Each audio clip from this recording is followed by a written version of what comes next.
Hello, everybody.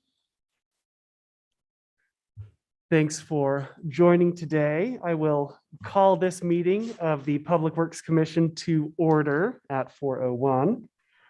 And I will start by calling the roll. Please let me know if you're here. Commissioner Ellis.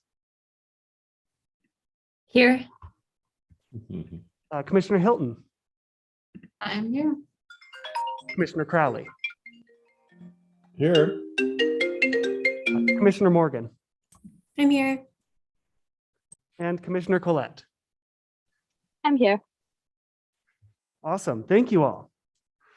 All right, so the first item on our agenda is approval of the minutes from our last regular meeting on January 5th, and I would entertain a motion.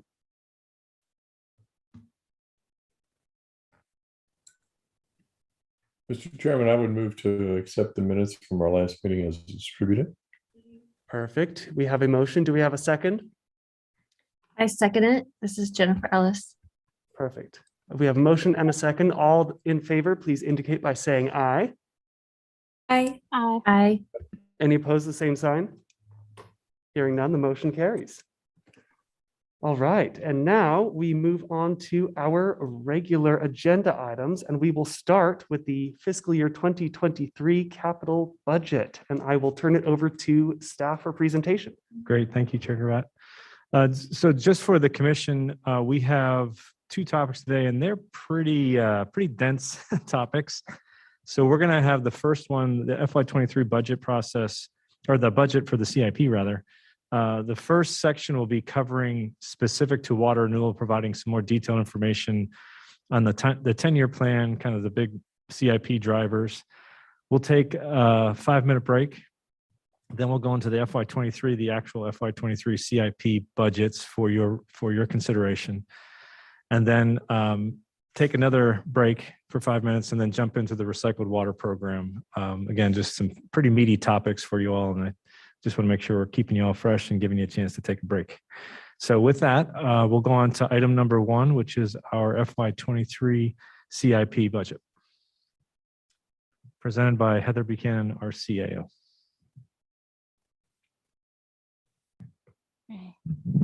Thank you, Steve.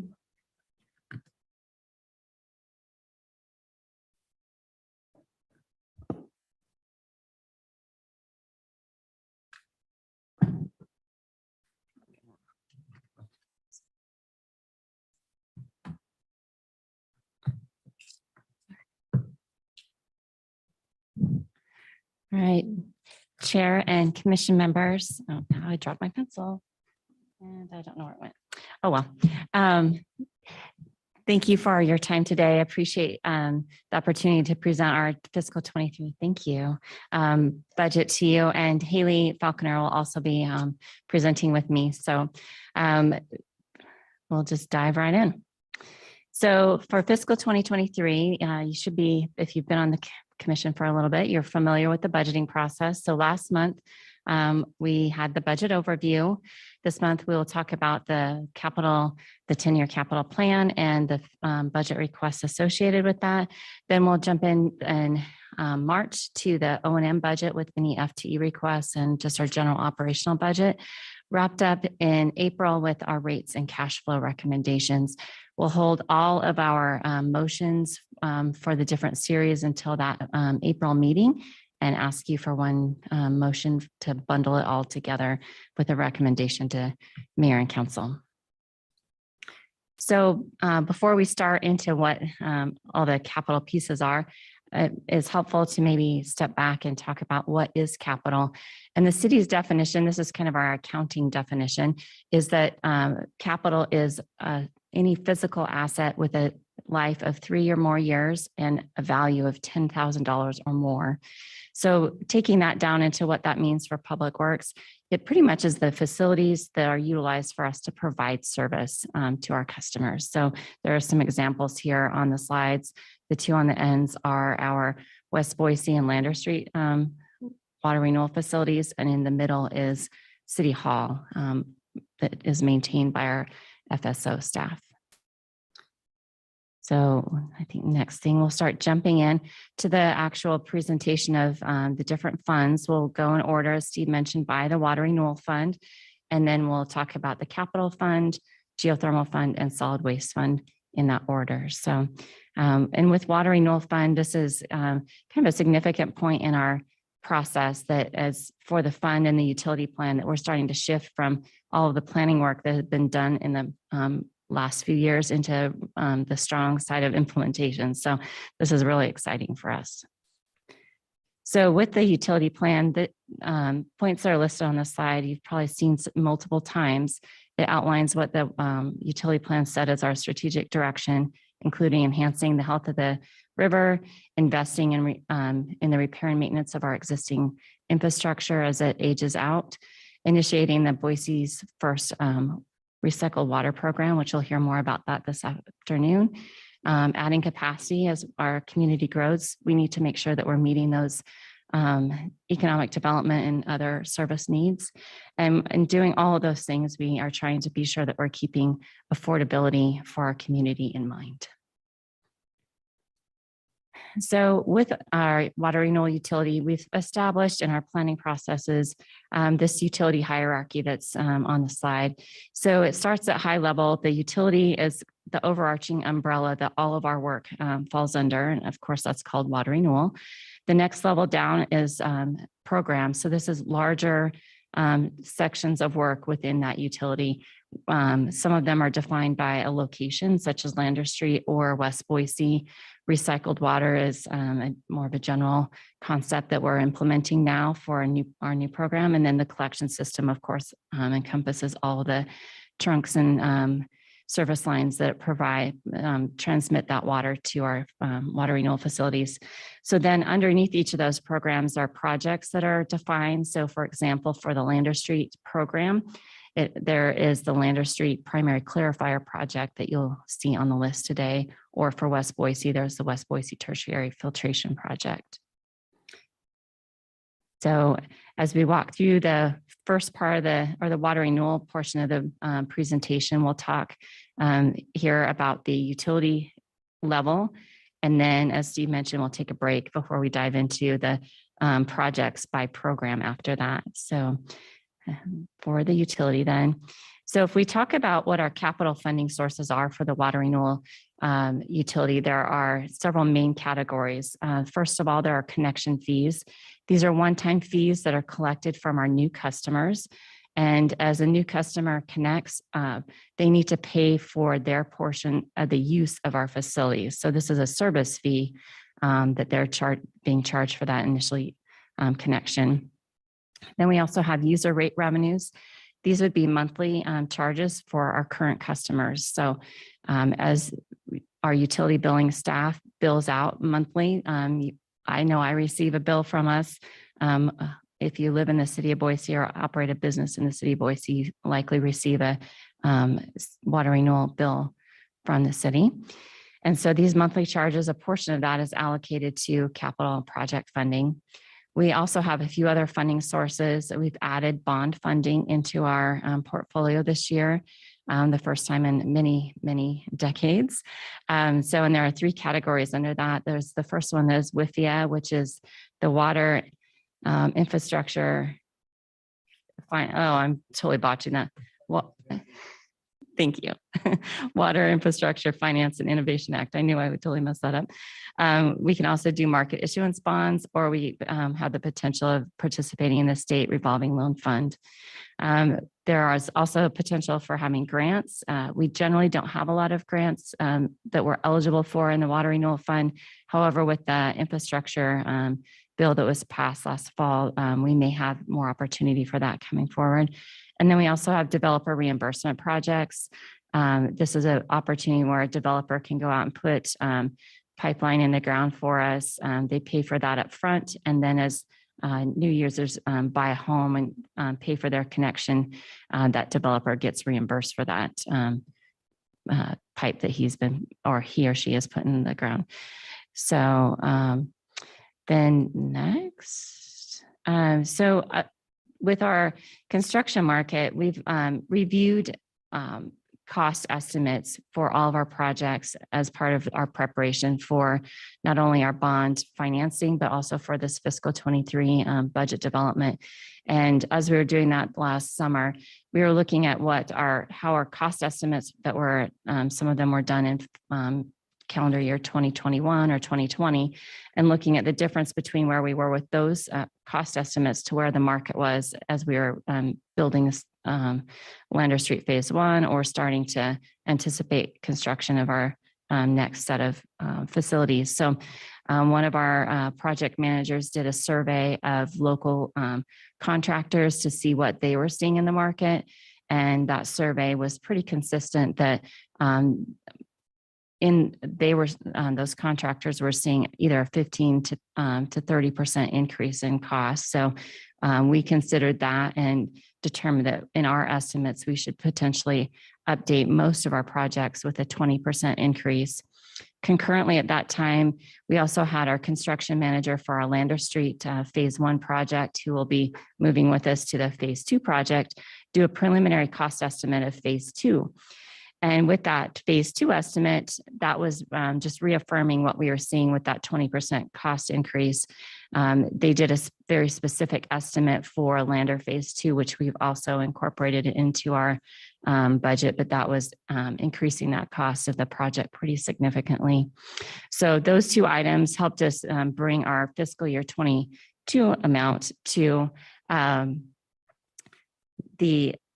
bring it to a kind of a level set for where we are currently. Then moving forward from today, we know that we also still have to continue to consider the inflationary impacts going forward. So our cash flow plan had 3% planned in it. Thank you. And for fiscal 2022, we've determined that we need to bump that up to 5% for the next 4 years, starting in fiscal 2024. So fiscal 24 through fiscal 28, we bumped that up to 5%, and then we'll drop it back down after that in 2029 to 3% moving forward. So that pretty much describes what we've done here on this slide. So fiscal 22 was our capital plan based on the utility plan. And that value of that, present value of that was $625 million. We did that mid-year adjustment that I just described on the last slide. So we incorporated our updates as we were trying to estimate what we needed for our bond authorization. Those construction cost increases, that Lander Phase 2 estimate, and the other escalation, that brought us to a mid-year value of just under $827 million. Then the various teams within Public Works went through their process of updating capital project planning and whatnot for fiscal 2023 and set forward an updated 10-year capital plan. The total of that was higher, so we worked our way back down. We felt strongly that we should try and stay close to that $827 million mark.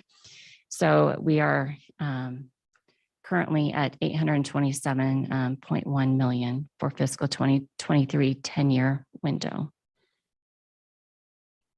And Heather, just a comment for the commission, Chair Gravatt. The increase was considered in the bond amount that we requested. We wanted to make sure that we wouldn't have to go back to voters knowing that the variability in the construction market was high. So those updated cost estimates at the 826.9, the mid-year, the rates that increases that were proposed as part of the bond election would still support the proposal you'll see in the for FY23 and for the 10-year as it currently stands. We're going to be obviously watching very closely. So I didn't want folks to think that that was going to result in significant increases to the already significant rate increases that we were proposing. Thank you, Steve. So graphically, kind of a visual to show what the difference is between fiscal 22 and fiscal 23. On this slide, shows what our 10-year plan was for fiscal 22. You can see that our average spending was going to be $68 million. And most of the years were in that ballpark, with a few bumping up close to 80 million or just around 90 million. I fast forward to what we're looking like for fiscal 2023, our average spending for the 10-year window, we're estimating to be about 89 million per year. And you can see that there are several years that are pushing up over $100 million. So, and you might wonder why we've got a peak in the middle and then a little bit of a valley towards the end of the 10-year window. That peak is reflective of our needs to meet regulatory and capacity expectations. So we have a little bit of a timing issue there. So we're working towards that specifically. Okay. So I'm going to let Haley take over for the next few slides to talk about the changes in the 23 budget. Thank you, Heather. One of the first things that we did this year was understand what the impacts our new NPDES discharge permit for phosphorus would have on the investments that we need to make. So we underwent a utility-wide phosphorus strategy evaluation to help inform when and where we should be making those tertiary filtration investments at each facility. And so what shifted there is that we've moved the tertiary filtration at West Boise early in the 10-year CIP and made an assumption around a more robust technology that will get us to a lower limit to meet those permit requirements. And then evaluating the benefit of this combined load that we have, which gives us flexibility in where and how we remove the phosphorus. We've kept the Lander Street tertiary filtration design in the 10 years, but based on the information we have today for the performance of our facilities and the expectations of that permit, we don't have any capital costs in the 10-year CIP for tertiary filtration at Lander Street. It's expected that those costs would come in the second 10-year CIP. So that's the first big change. The second one, really understanding those capacity and regulatory drivers at West Boise specifically, knowing that we need to make investments to increase the capacity there. We've done some updated project work around that, which has really given us more refined information for the project. So that project description and the details of that has changed. And what you'll see in the CIP itself is 3 different project lines to really show what the phases of those capacity and regulatory improvements are. And then 2 other changes worth noting from last year's 10-year CIP to this year's. We do have a line item for energy projects to meet with the city's energy recovery goals.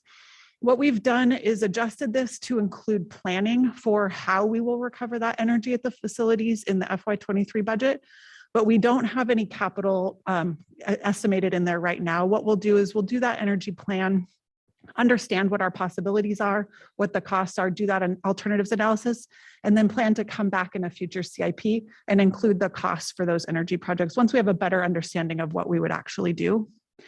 And then the last piece, as part of the utility plan, we have plans for advanced treatment, something beyond tertiary filtration in the future. And just based on the anticipated permit limits, it's still expected that that may be required, but that shows up in the second 10-year CIP, is not included in this first batch. Let me pause there for a moment. So one of the things that I remember Steve talked about this with the group as we were bringing the utility plan through, that we would talk about projects in the different phases that they're in. Not every project that we have in the CIP is in construction or in design in a particular year. And so the phasing that I have here on the screen aligns with some project management phasing work that the city's doing at an enterprise level, at a citywide level. And so the way that these are framed up is I've created one called pre-discovery, which is in 10 years, that means we've got a project on the 10-year CIP, but we're not doing any active work around that right now. The discovery phase is really where we're starting to define what that project is. We're understanding alternatives and we're getting a little bit of that planning work completed. And then of course, the execution in the design and the construction is the bulk of our work. And then we have closeout, and then we have several categories of work that we consider programmatic, where we have consistent investments over time that we invest and kind of do as much as we can within that budget. And so I wanted to show these first because the next few slides, we have a few different ways of showing the 10-year CIP within these different categories. So just to look at what that looks like for the projects that are listed in the 10-year or for the fiscal year 23, we have projects in each of these different categories. So the top of the list are all things that are further out in the 10-year CIP. They're on the list. We know we will be doing work on them eventually, but essentially this means we won't be doing work on those in fiscal year 23. Then we have some projects like the Recycle Water Program, which is in discovery. We're really building what that program is going to be and what those investments will be. And then you start to see which projects we have in design, construction, and what we expect to be closed out in FY23, that those projects are no longer on there. And then some of the examples of programmatic investments are our collection system investments and our Enhance the River work. So I wanted to kind of introduce that concept before we show it with the CIP overlaid. And so this is one, this shows sort of investment by year. So you've got 2022 up here over to 2032, and each of the projects by program area that we're investing in, and then the same color coding to show if we're in discovery or execution, design or construction. And so if we just take a look at 23 right here and look at the colors, we've got the vast majority of the projects that we're doing in FY23 are in design or construction. And so that's really where a lot of our effort is. And that shows up in the funding, kind of the project and CIP numbers that we see in what Heather had shared. And so looking at that a little bit different. Oh, I don't know what I'm doing. Help me. What did I hit? Looking at that, kind of taking the same bar chart that Heather showed earlier, what we've done here is broken out each annual CIP spend by the category or phase of work. And what this shows, kind of just looking at the trend of colors over time, is that we've got a fair amount of discovery and design work happening early in the CIP. And then in the middle, we really shift into construction. At every facility, we'll be pretty heavy into construction, adding capacity and meeting regulatory needs at those facilities. And then in the latter part of this 10-year CIP, we start to see that same trend start over again, where we're starting to evaluate what we need to do, investing in design and preparing for construction. So that's how this shakes out from the phasing standpoint.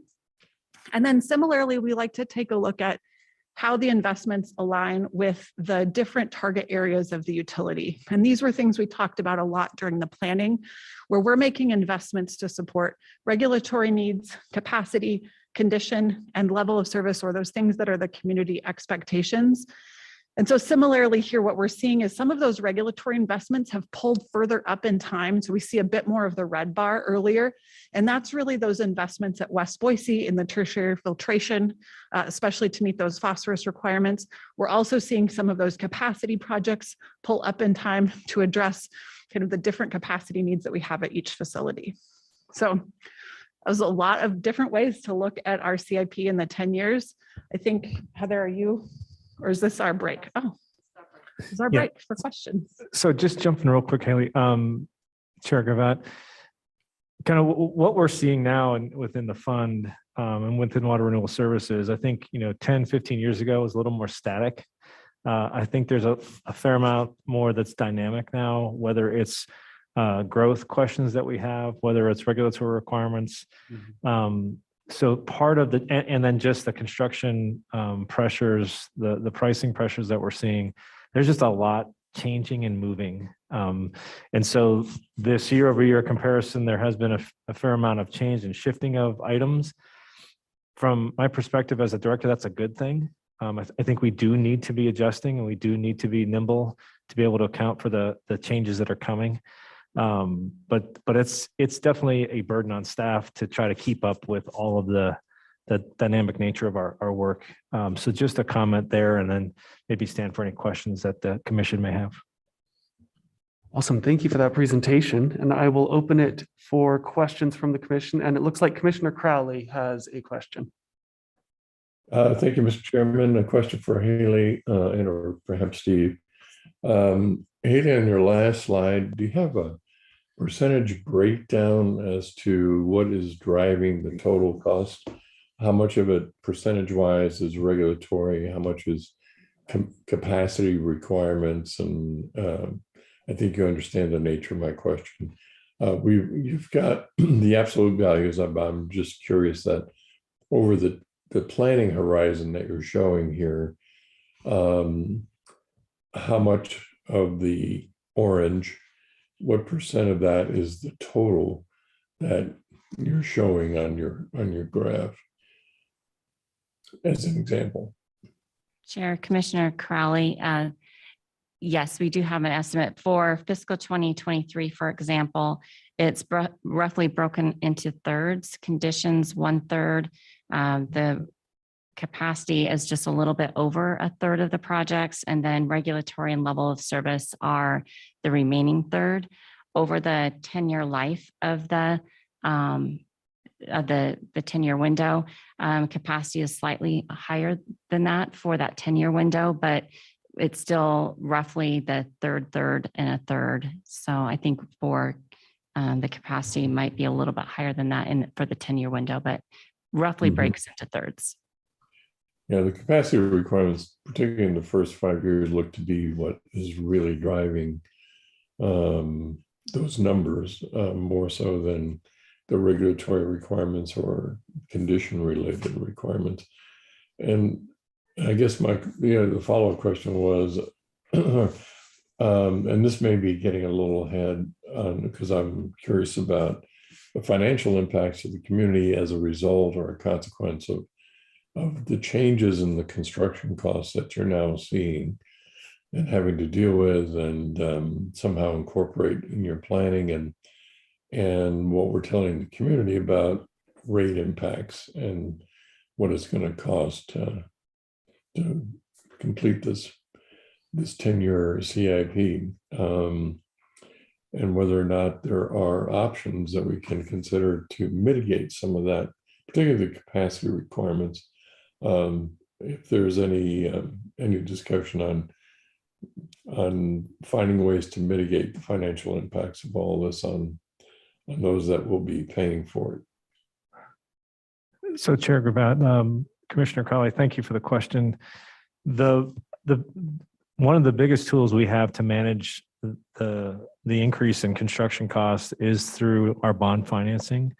That was such an important tool for us to have because it allows us to withstand some of those kind of, I don't call them like cost shocks, but cost increases where we can better manage. We have a pool of money that we can pull in earlier and use it as needed as we see those deltas coming in on construction costs. We may see in 2-3 years that the construction market maybe returns to how it was. We don't know that. And if it does, then maybe there's an opportunity for us to borrow less money and be able to manage those costs. But part of the reason we went to the public with the vote and the amount of 570 million was to make sure that we could manage some of the variability that we're seeing in the coming 10-year CIP. So that's certainly probably the biggest lever that we have, and we're really happy that we got voter approval for that amount, because that's going to allow us now to not have to go back to voters per se in the next couple of years with a changed rate increase. Now, what happens 3 or 4 years from now, we'll see, because one of the things I've learned as director is these are really just a snapshot in time. So this slide that's currently on the screen, as much as it may frustrate folks, I guarantee it will change next year. And we're just going to have to adjust accordingly. So part of our challenge is to do the best we can for this fiscal year, knowing that this 10-year CIP will change and we'll project rates accordingly. But we think for the next couple of years, we're good based on the bond amount, based on our ability, our cash flow to manage based on the rate increases that we've proposed. Thank Does you, that Steve. probably answer your question, Commissioner Crowley? Yes, thank you.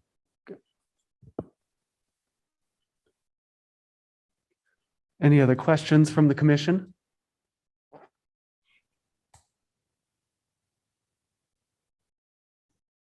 All right, hearing none, let's take a 5-minute recess and we will be back. We will be back at 4:35 on the dot.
back into session here and turn it back over to staff for the second half of the presentation.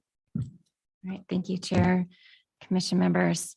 Now we'll dive into the next section of the Water Renewal Fund, where we'll talk about all of the different projects we're requesting for fiscal 2023, our budget 23 budget requests by the different programs. So keep in mind, Haley showed us the 10-year CIP with dollar amounts in each of the different years for the next 10 years. When we're adopting our budget each year, we're only adopting 1 year at a time. So we're taking a slice out of that 10-year CIP and talking about it right here. So we'll try and make it clear where projects are ongoing or will be coming up. So within our collection system program, then we have 2 projects.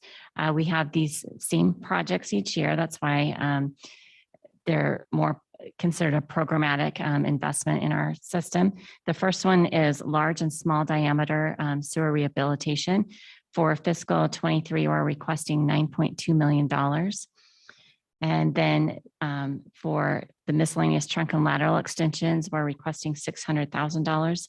The trunk and lateral extension allows us to extend sewer to different new customers, kind of in coordination with some of the other, or ahead of, I guess, any ACHD or ITD projects that might be out there, and where, as we're seeing new service needing to be added.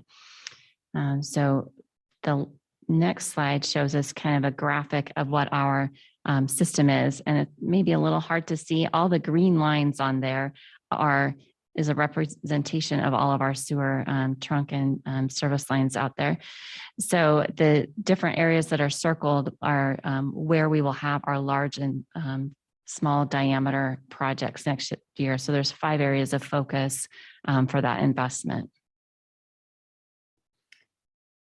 The next is in our Lander Street program. So as you're already aware, we're working on Lander Street Phase 1, which we anticipate to close that out towards the end of our summer this year. So we're already starting to prepare for Lander Phase 2. For this project, we'll be adding $22.9 million in fiscal 2023. So that will allow us to continue the design work for that. There's another project that is being worked in parallel to this, the Lander Street Phase 2 secondary capacity project. So this, the design amount here, the roughly $23 million will cover, be shared as design between both of those projects. For the West Boise program, we have a handful of projects this time. So the West Boise Tertiary Filtration Project, Haley mentioned that the overall utility phosphorus removal strategy was updated earlier this fiscal year. And out of that was the decision to do the tertiary filtration at West Boise first. So this $9.2 million that we're requesting for 23 adds budget for the continuing design of that project. The West Boise Capacity Project also has several sub-projects within it.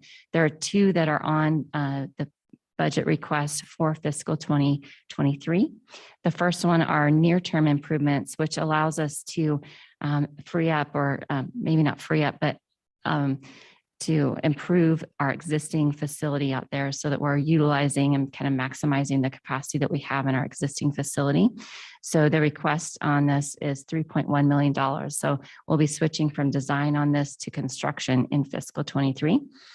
And then the next project is Phase 1 capacity. So this is then starting to look at new capacity that we may need in that facility. So we have some budgeted this year for preliminary design work. We're continuing that with the $17.4 million in fiscal 23.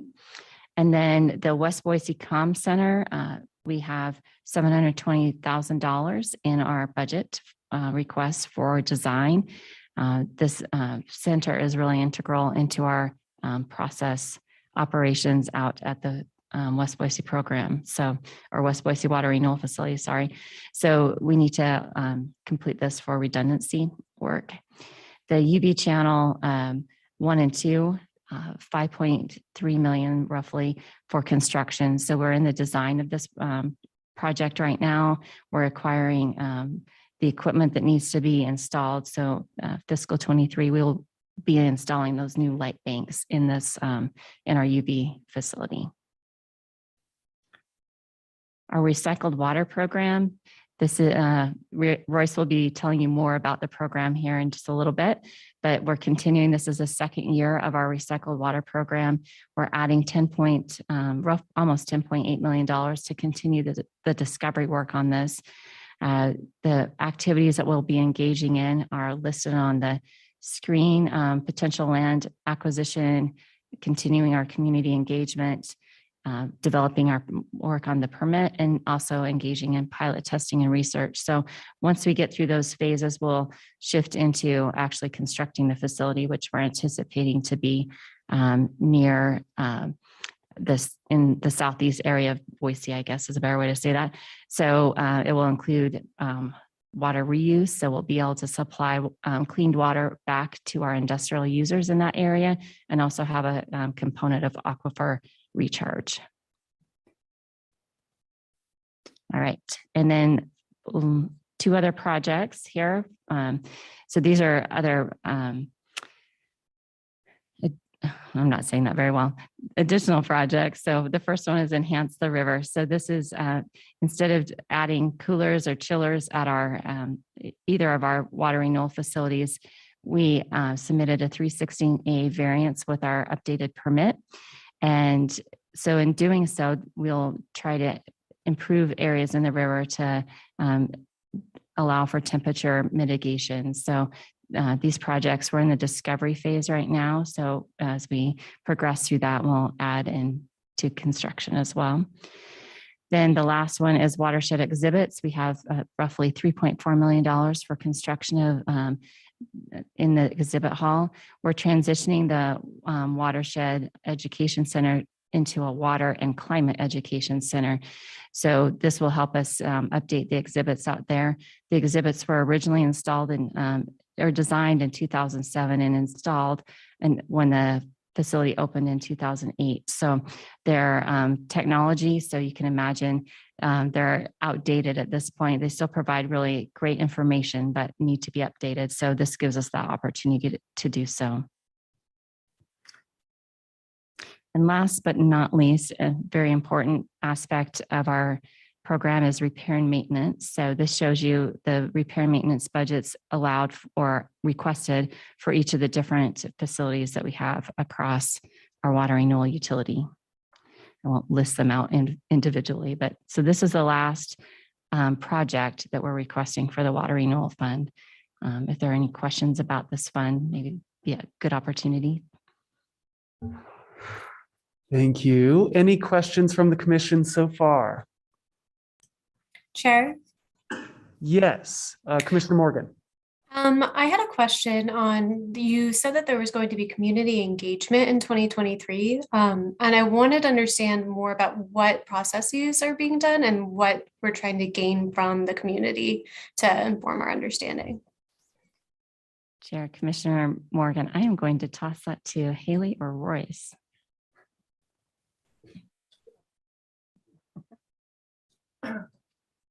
And yeah, it's on. And I can talk about the recycled water program, and I will in my presentation here in a minute. But we start up this spring with the recycled water program community engagement with focus groups, outreach, stakeholder engagement, and I think that's a few other items on the list, but it's already started up and we'll hit it hard here in March is when we start. We've hired a consultant to help us out with some of the engagement pieces as well. And a follow-up question, what are you trying to get from the engagement opportunities? Are you what are the questions that are being asked? With the recycled water program, there's some, naming of different things, understanding of the aquifer, if people understand what the aquifer is, what aquifer recharge is, what portions of recycled water is important, if it's Okay. for reuse or if it's irrigation or other opportunities there. Okay, so it sounds like we're just getting engagement to understand what the community's level of knowledge is on Yeah, these most of topics. Yeah, Okay. most of it's just for understanding, and then there is some portions that will maybe reflect on different directions to go in the program. Okay, thank you. Chair Gravad, just expounding upon that, we're actually going to be at the next work session.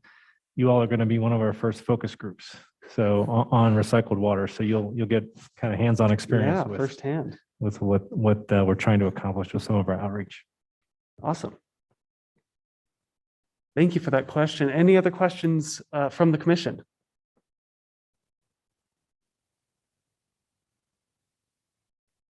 All right, hearing none. Okay, Let's thank- press on. Thank you, Chair. So we'll switch into the capital fund. So for our overall city structure, the capital fund is a partner fund for the general fund. So this relates to our general facilities that the city utilizes. So City Hall would be an example of this, fire stations, City Hall West, and so forth. So it's a smaller ask, but very important as well.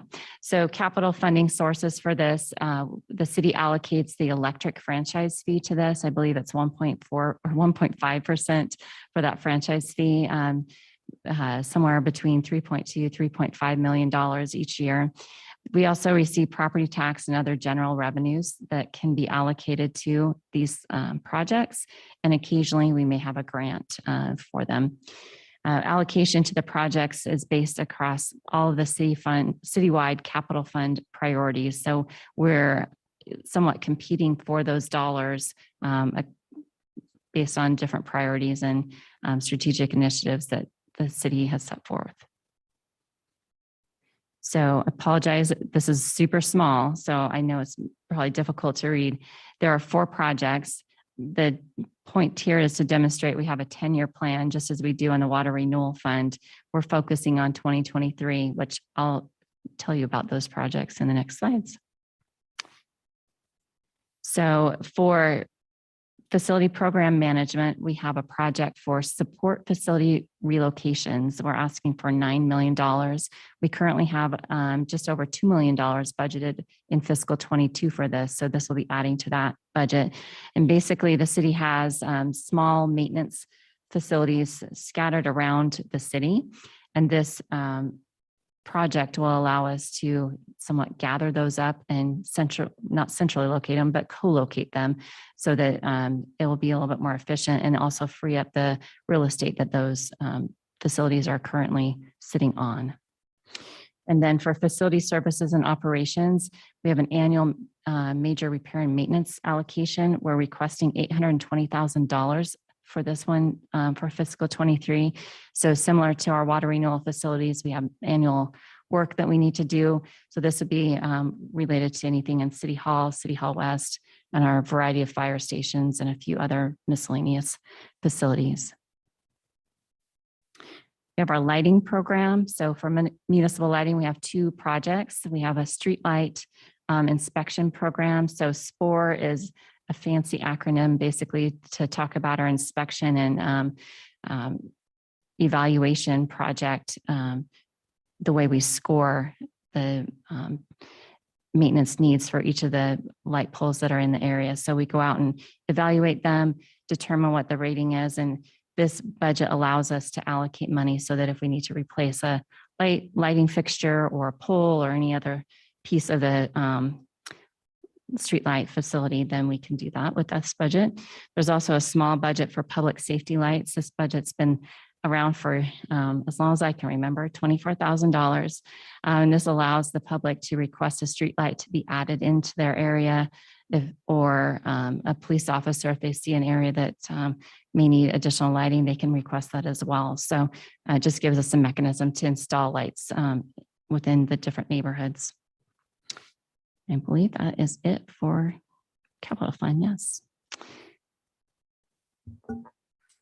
I do have 2 questions about that bit of funding. So for facility relocations, I think that we've touched on a few examples of this in the past, but generally, what happens as we consolidate facilities with the real estate that is vacated in the consolidation?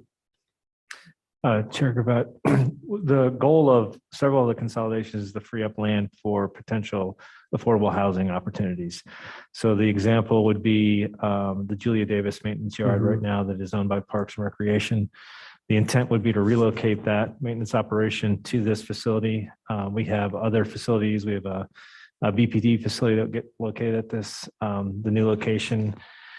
There are some of the Public Works FSO. We have property over by Shoreline, which is, how do I describe that? It's over by the river, by the connector, just to the south of the connector as it comes into downtown. That property, the fire logistics area, is right next to the Public Works location. So those properties now could be freed up, those operations consolidated at a new location, and that land then could be developed for what we hope to be affordable housing. Cool. And then different line of questioning. In some of the facility maintenance budgeting and the funding allocated for similar projects, is that funding also used to update facilities to more efficiency standards and other projects to meet our climate goals? Chair Gravatt, yes. Some of those will include efficiency upgrades. Some of those will include electrification of buildings. We have 3 projects in 22 that we're going to complete on electrification, and you'll see, I think we're going to have several more electrification projects in 23 that would be included in this request.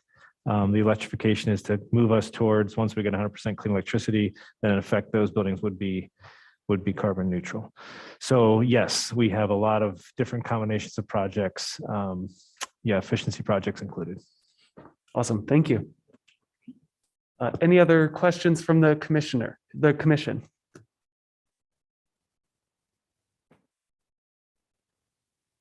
All right, hearing none, All let's right. move on. Thank you, Chair. Chair and commission members, then the next is Geothermal Fund, and this is going to be really quickly. We don't have any projects proposed for the Geothermal Fund for fiscal 2023. We are continuing our strategic planning efforts. So this is a unique opportunity for us to look at different options to utilize geothermal water. So that is continuing. We do have a project for fiscal 22 that's a partnership with CCDC. And so they're contributing funds to help us with some of the replacement of our piping. So that is CCDC has been a really great partner in that. So no projects for Geothermal Fund. And then the next one would be the Solid Waste Fund. And same story there, no projects for this, the Solid Waste Fund for 2023. The Solid Waste Fund, most of the capital that is required for operation and service provision is purchased by Republic Services as far as our franchise agreement. So the vehicles and whatnot that are associated with that are all part of that contract. So last but not least, just a summary. So the capital budget is the first step of our budgeting process. We'll be chatting more in the next few meetings. So I'm looking forward to that. And as I mentioned, only the fiscal 23 budget out of the 10-year CIP is actually adopted. So we'll hold that motion though until the April meeting. So we'll ask for that then. All right, thank you. Thank you. Are there any questions from the commission before we move on to the next item? It doesn't appear so. Thank you. All right, and with that, we are moving on to the next item on the agenda, which is an update on the recycled water program. And I will turn it over to staff and our new member to introduce himself. Okay, thank you, Chair and Commission members. I am excited to give you an overview and introduction of the recycled water program. First off, introduce myself. So I am Royce Davis, the recycled water program manager of about officially 5 weeks.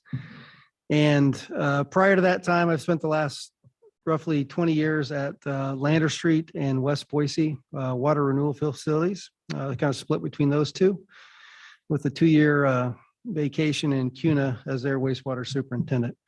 But the rest of the time I've spent at Lander and West Boise. But excited to move into the recycled water. It's similar, but also different at the same time. And again, today we'll go over an overview of the project, some program framework, community engagement, water quality, pilot testing, the treatment, and includes aquifer recharge, land acquisition, permitting, and then some questions at the end. So as a lot of you know, there's water renewal services. We have Lander Street, West Boise, the phosphorus removal facility in Parma, utility maintenance, 20 Mile South Farm, and then soon to be the recycled water facility and aquifer recharge facility is what we're working on with this one. So Water Renewal Services undertook a landmark effort to map out the city of Boise's water future, recognizing record growth, current and future regulatory challenges, and a continued desire to best maximize water as a public resource. And it's kind of like a system-wide perspective. So you have Anderson Ranch and Lucky Peak, Arrow Rock, you got the dams, irrigation water, the Boise River, Lander Street, West Boise, and then, soon to be the recycled water facility. And they all kind of tie together. They're really not separate. They're all kind of, whether you grab your water from the river or from the groundwater, it all kind of plays together in one big system. The recycled water program redefines the future of water for the city of Boise. This slide, I originally didn't necessarily understand what it meant. And I think what it means to me is that, for a long time, we've done the water renewal facilities.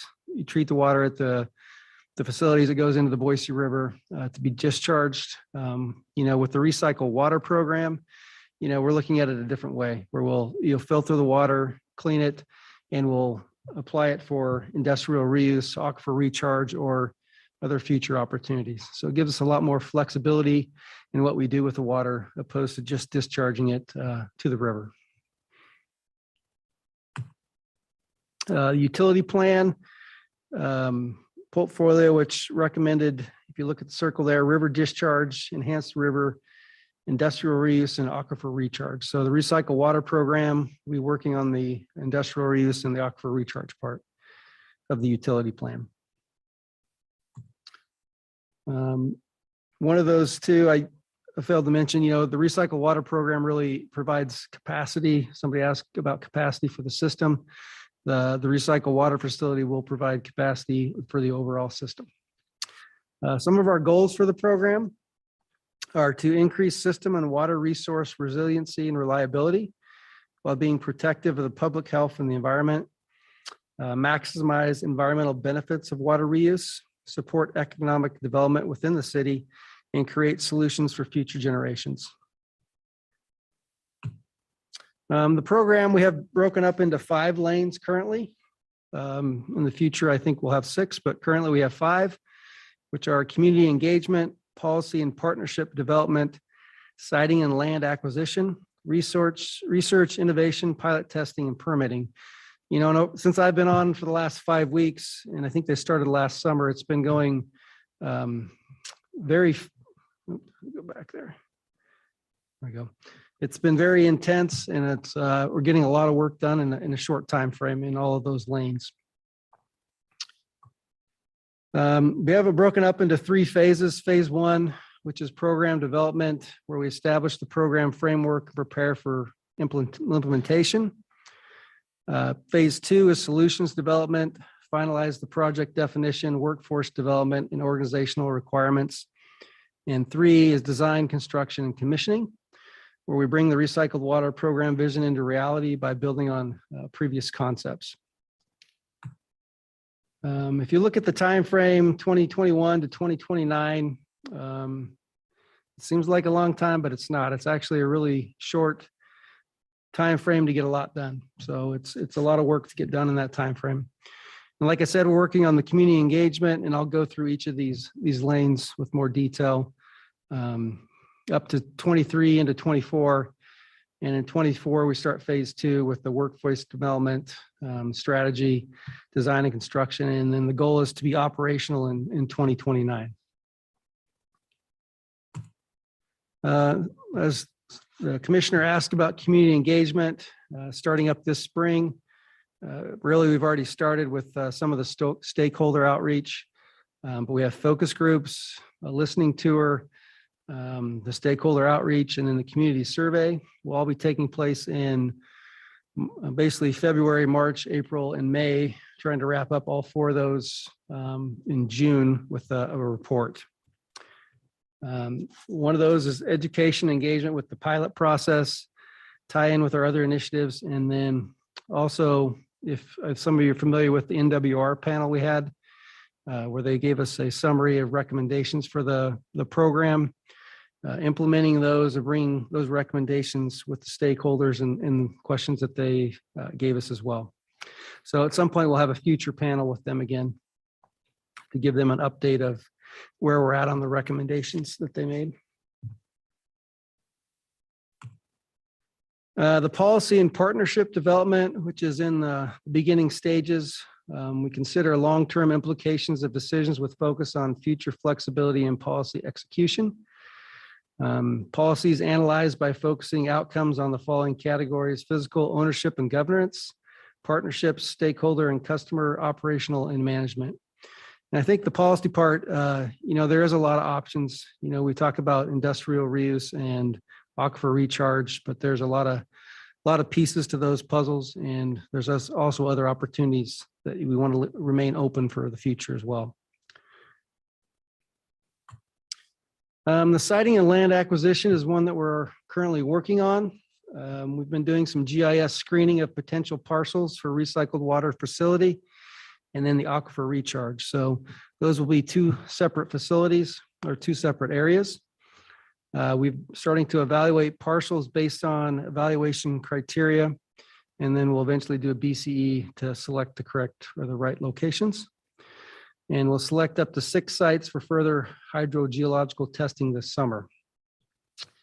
If you look at the map, the yellow area is the proposed siting and land acquisition area, which is, you can kind of see Barber Park there, and then basically everything to the south. And we'll use the GIS data and layers and a criteria to narrow down that big area, big yellow area, which goes from basically north the airport, to the west is the New York Canal, the south is the railroad tracks. They're out in the desert there. And then on the east is the foothills. So it's roughly 75,000 acres that we'll narrow down to try to find the right location for the aquifer recharge, taking into different, a bunch of different GIS layers. And then the research, innovation, and pilot testing is also ongoing and working on that currently. So basically on this slide, we have the industrial effluent or source water quality. So basically you have your, what I like to call your ins and your outs. So you have what's coming in to the recycler water facility. And then we also have what's going to come out and be available for aquifer recharge and industrial reuse. So we're doing the source water quality sampling, and then we'll implement the pilot this fall and get sampling again and get data on what's coming out of the pilot, be able to use that data to, to find the right industry or aquifer recharge for the water. The source water characteristic, which we've already stamped, we started sampling in November. So we've sampled November, December, and January so far. The first round of sampling, I think there was 700 different analytes. So it's a very broad spectrum. And we tier those into 3 tiers. Tier 1 is regulated constituents for the recycled water rules and the groundwater rules, and primary maximum contaminant levels. So that would be ammonia and nitrate, and could be iron, different somewhat a lot of stuff that people are familiar with. Tier 2 is unregulated constituents of interest to public health. So unregulated, contaminated monitoring rule, contaminant candidate list, secondary maximum contaminant list, and emerging constituents. So a lot of that, some of those, you're probably familiar with. A lot of them you're probably not. There are some more popular ones like PFAS and different things, but it's definitely on that list as well. And then there's tier 3, which is unregulated constituents used for evaluating treatment effectiveness. And we put on there like sucralose or surrogates. So again, this is industrial reuse. So we're sampling industries. So in theory, there shouldn't be any of the municipal type compounds like sucralose in the water. So that's why we're sampling that to see if there's any cross contamination. So big source water characterization going on now. And then when we get the pilot up and going this fall, we'll be doing both the source water and the effluent of the pilot characterization. Lots of sampling. And then again, like I mentioned, the research to approaching emerging constituents, source water characterization. A lot of these emerging constituents are new, whether it's sampling methods or just information about them. So we're doing our best to collect the data, and then once we get the information, to make those decisions on what we do. And then a lot of different technologies for the emerging constituents in the pilot that we'll hopefully implement. The pilot, like I said, we've already started, and it demonstrates the effectiveness and the reliability of the technology, provides cost and benefit information, and informs design criteria for full-scale facilities, provide data to support regulatory approval of the project, and support operator training and engagement, and provide meaningful opportunities for community engagement. So, we start the pilot, we'll spend a lot of money on the pilot, but it will also provide us a lot of information to make good, what I call data-driven decisions.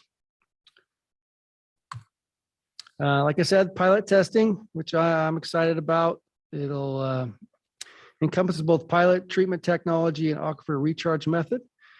Currently, we're slated to have this out in one of Micron's parking lots, and we're working with them, and it'll be online hopefully this September or October. So again, it's a very tight time frame to get it designed and built.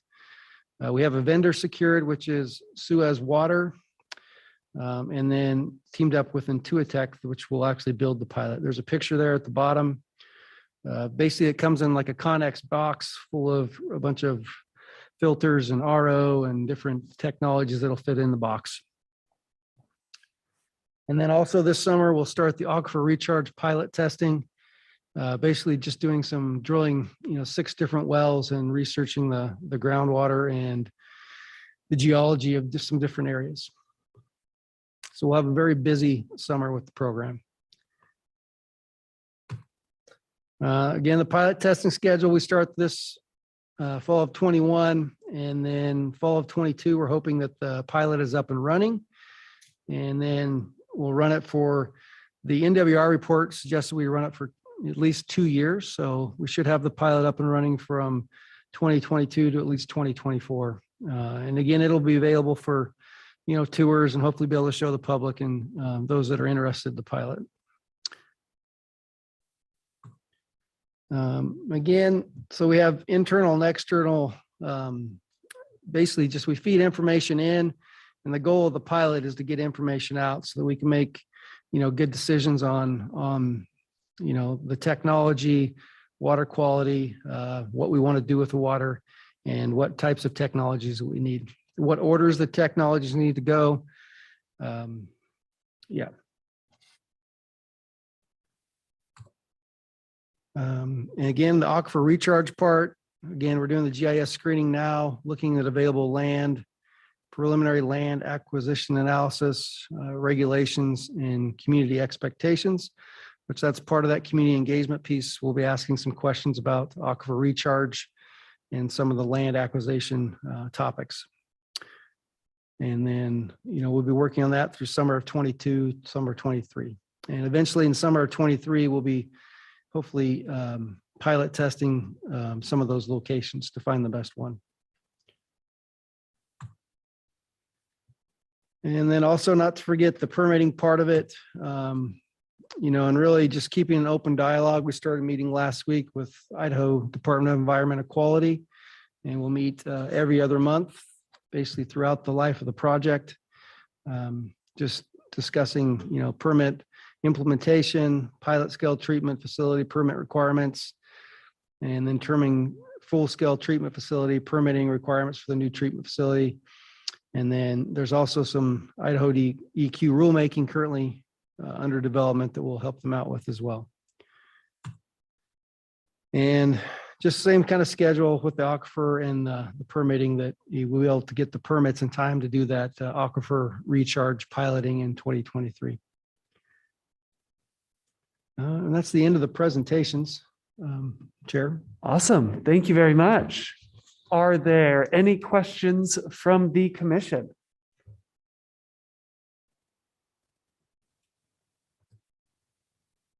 And I failed to mention too, like next week during the work session, we'll be going over the recycled water program as well. Perfect. Awesome. I have a part question, part note for future consideration. At last night's city council meeting, a point about the pathways master plan that was brought up was the importance of demonstrating the action of the plan. And especially after voters overwhelmingly approved our water renewal proposal, the bond, I think it would behoove us to pay particular attention to ways that we can demonstrate what their support of the plan looks like with some quick action that we are taking, breaking ground, and planning out other opportunities for engagement and programming in the year or two to come. Chair Gravatt, it's a really good point, and one that we're going to be talking more about at the next session, the work session. We do want to start getting out to the public. We are way early in the process, right. so don't want anyone to worry like they've already made these decisions. We haven't. That's why we want to have the community engagement piece to talk about how this project moves forward, what kind of things we ought to be looking at in the pilot test, how we're looking at the land, what are the criteria we're using. So thank you for that. We probably, one of the things we've been talking about internally is on the program management side, both for the construction side of the house, like at Lander Street in West Boise, but also for the programs where maybe it's more planning. What are the report outs that we're providing to show the progress that's being made? Because there's a lot of work going on behind the scenes, and we're probably not the best at reporting that out, frankly. So that's something that's on our radar is how do we get better at either quarterly or semi-annually just reporting out. It doesn't have to be a 50-page report. Maybe it's just a couple page kind of dashboard type approach of here are the things that are happening and here are the things that have been accomplished. And so appreciate the feedback. Awesome. Thank you. Any other questions from the commission? Could I get a reminder of when the work session is? Chair Gravatt, it's February 10th, which is next Thursday. Perfect. Thank you. No problem. All right. Well, I am not seeing any other hands raised. So thank you. Thank you very much for this presentation. Looking forward to next week's work session. Is there anything else to come before the commission today? Chair Gravatt, we've covered the agenda items. I just had a couple of comments I just wanted to make. One, this really was an introduction to the recycled water program, very high level. We're going to get into a lot more detail starting with the work session next week. So the work session next week, our intention is to cover, in addition to the recycled water program, we want to spend some time talking about the Clean City Index that was recently completed. That was a recommendation from the transition report for the Clean City Transition Report when Mayor McLean took office, and Steve Hubb will be given an update there. The work session, our intent is to have much more of a dialogue. So we'll have slides throughout that session. They're going to be like, okay, the stopping point. we'd like to discuss the following with the commission, and you'll see that throughout the recycled water presentation as well. In addition, we want to give you introductions to cost of service for water renewal, as well as the bond issuance kind of update and overview. Staff has been behind the scenes working on a lot of that.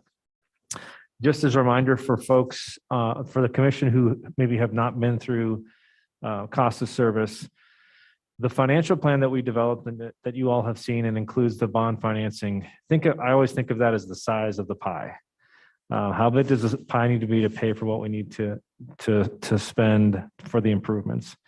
Think of cost of service as how do we slice that? So we've got the size of the pie. How do we slice it amongst the users who are contributing used water to the system? And so cost of service is periodically updated. This has been a big update for us. And so we want to start that process with you, give you updates on where we are and how it might affect how we distribute the services, the cost of the services to different users in the system. So that's just, and we'll give you more details at the work session on that. And so those are the items we wanted to cover at the work session. And then finally, I just want to mention Chair Gravatt and I are working on a couple of subcommittee concepts. As you can see, the information today, I mean, we are truly just scratching the surface on some of these topics. There's a lot of information. And so one of the things that we're, it's kind of a little bit back to the future. We actually used to have subcommittees on the Public Works Commission years ago. And I think we want to try to get back to that. So we're going to work together to figure out kind of how those get set up. Chair, I don't know if you wanted to make any comments regarding the subcommittees. Sure. We've been ironing out some of the details for what this could look like and what some of the broad topics that we would like to take a deeper dive into would be. And I think that we will come with a more fleshed out proposal in the near future. But I've floated the idea out to other members of the community and other staff here at the city of Boise. And I think there's a lot of support and a lot of enthusiasm. And it's a great opportunity for us to push forward and lead and engage with our community. Thank you. And then the last time I had for the commission is just an update on COVID-19 within Public Works. Obviously, the Omicron variant has been a curveball. Staff has been amazing as usual, working our way through it. We have very specific protocols. So Marcia Schmelzer could be here. She's actually out on a very well-deserved vacation, but she's our operations manager, and she's really been the one kind of in the barrel on COVID because of the operators having to be on site and the pressure to make sure that we can maintain the operations of the facilities. We've had very specific protocols set up at the facilities, mask requirements, et cetera. Those have proved to be very effective. Most of the infections that we see within the operations staff are coming from home, not getting COVID while at work. So those are all good things. I get a weekly update from Marcia on our numbers without specifics on employees, but just how are we doing on the COVID numbers, number of folks out, how are we implementing any contingency plans that we might have in place. So we're navigating. We think about 2 to 3 more weeks and hopefully we'll be past this, fingers crossed, right? But just an update on COVID-19, we're weathering it. Operations have been doing great work. So just an update there. Awesome. Thank you. Thank you for that update. One last item, I would just remind the commission that we do have the application period for the open seats on this commission extended to the end of this month. So as you are engaging with your networks, if you identify anybody who would bring a valuable perspective to this commission, please feel free to invite them to submit their application. And the information on that is available on the City of Boise website. I will put the link just in the chat here in the Zoom meeting for your convenience. But yes, please do share out that information broadly so that we get the best people to help us charge forward in the work that we are doing. All right, and with that, I believe that we are at the end of our agenda. And if there's nothing else to come before us, I would entertain a motion to adjourn.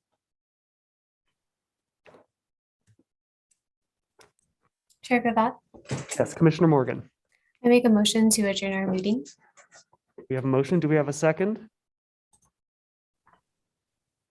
This is Julia. I'll second it. All right, we have a second. All in favor, please indicate by saying aye. Aye. Any opposed, the same sign?